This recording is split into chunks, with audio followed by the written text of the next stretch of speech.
Welcome to Fioria, where magic starts to sing. Hi friends, आज मैं आपको अपनी गुमशुदा कहानी सुनाने वाली हूँ। एक दूर दराज सरजमीन में एक खूबसूरत और खुशहाल बादशाहत थी जिसका नाम सल्तनत नूरान था। इस सल्तनत पर एक नेक दिल बादशाह ज़ैदान हुकूमत करता था।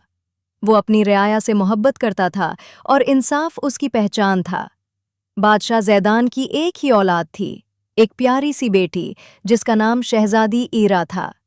ईरा न सिर्फ खूबसूरत थी बल्कि बहुत रहमदिल और समझदार भी थी। लेकिन उस खुशहाल महल में एक सियाह साया भी मौजूद था।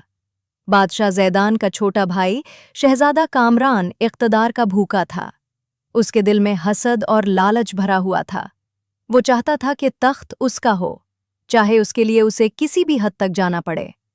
एक रात जब पूरा महल सो रहा था, शहजादा कामरान ने एक खौफनाक साजिश रचाई। उसने बादशाह ज़ैदान को धोखे से महल के बाहर बुलाया और वहां उसे कत्ल कर दिया। ये राज उसने बहुत चालाकी से छुपा लिया। अगली सुबह पूरा महल सोग में डूब गया, लेकिन किसी को ये मालूम न हो सका कि बादशाह के कत्ल के पीछे असल मुजरिम कौन था। शहजादा कामरान जानता था कि जब तक शहजादी ईरा जिंदा है, तख्त उसका नहीं हो सकता।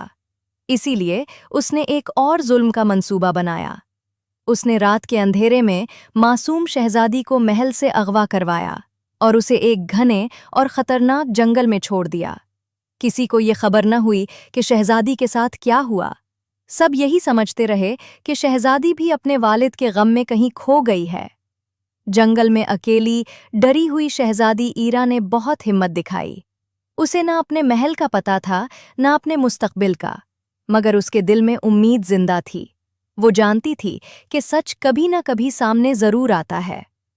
इधर सल्तनत नूरान में शहजादा कामरान ने खुद को बादशाह करार दे दिया, मगर उसकी हुकूमत में खुशी नहीं थी, सिर्फ खौफ था। रियाया आहिस्ता आहिस्ता समझने लगी कि कुछ तो गलत है। वक्त गुजरता गया और शहजादी ईरा एक गुमशुदा कहानी बन गई, गुमशुदा शहजादी। मगर ये कहानी यहीं ख़त्म नहीं होती, क्योंकि जहाँ सच जिंदा हो वहाँ अंधेरा ज़्यादा देर नहीं रहता, जारी रहेगा।